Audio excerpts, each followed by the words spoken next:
Hello.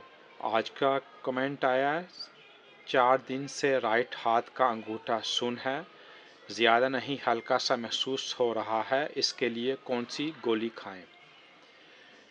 इस पे exact बात करने के लिए मैं जनरल बात करूँगा, क्योंकि इसको ट्राई करने के लिए एग्जैक्ट आपकी प्रॉब्लम क्या है, इस पे प्रॉपर आपका एक एग्जामिनेशन होगा। इसकी वजूहत ये भी हो सकती है, कई वजूहत हो सकती हैं इसकी, एक नहीं। इसमें फर्स्ट आपका न्यूट्रिशन, क्योंकि में भी आप रोज़े रख रहे हैं, उस वजह से भी हो सकता है न्यूट्रिशन में कमी हुई है, या कुछ आप ऐसा ले रहे हैं जो आपके नर्व्स को डैमेज कर रहा है, या आपको ब्लड का सर्कुलेशन को, या कोई एलर्जी से भी हो सकते हैं, या फिर कोई ऐसा आप एंटीबायोटिक यूज़ कर रहे हैं, कोई ऐसी मेडिसिन यूज़ करें जो नॉर्मली आप यूज़ नहीं कर रहे, ये भी इसकी कॉज हो सकती है। सेकंड ये भी हो सकता है कि क्योंकि ये सिंपली नर्व्स आपकी, इसमें हर्निया भी हो सकता है।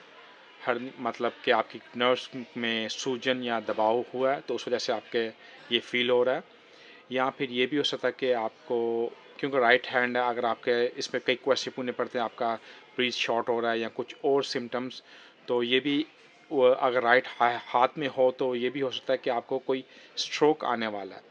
ये इस पर चांस नहीं है, फिर भी इसका एक साइन हो सकता है। और मेरे ख्याल से इसमें आपको विटामिन B12 की कमी भी हो सकती है, उस वजह से भी आपको हो सकता है। तो एग्जैक्ट इसकी कॉज को पकड़ने के लिए आपको डॉक्टर के पास जाना पड़ेगा, बट मैं आपको रिकमेंड कर सकता हूँ आप विटामिन B12 लें। और आप अगर देखें कि आपके हाथ की ग्रिप, मतलब आपके हाथ जो आप पकड़ते हो, उसमें अगर इतनी स्ट्रांगनेस नहीं है, उसमें कमी है, तब आपको वरी होने की ज़रूरत है। अगर आपके हाथ में स्ट्रांगनेस सेम है जैसे पहले थी, तब ये आपके नर्व्स का प्रॉब्लम होगा। तो गोली बताना थोड़ा डिफ़िकल्ट है, क्योंकि हमारे लोग चाहते हैं उनको एग्जैक्ट गोली बताएं और वो जाके बाय करें, जो ऐसा ये बिल्कुल रॉन्ग होता है। आपको डॉक्टर के पास जाना पड़ेगा, वो आपको एग्जैक्ट आपका चेकअप करेगा, मायना करेगा आपको क्या चाहिए, या फिर वो आपसे पूरी हिस्ट्री पूछेगा, आप क्या खा रहे हो, कौन सी मेडिसिन यूज़ कर रहे हो, ये सब चीज़ें मैटर करती हैं इस चीज़ के अंदर। इसके अलावा और आपको क्वेश्चन है, free to ask me. Stay blessed. Thank you.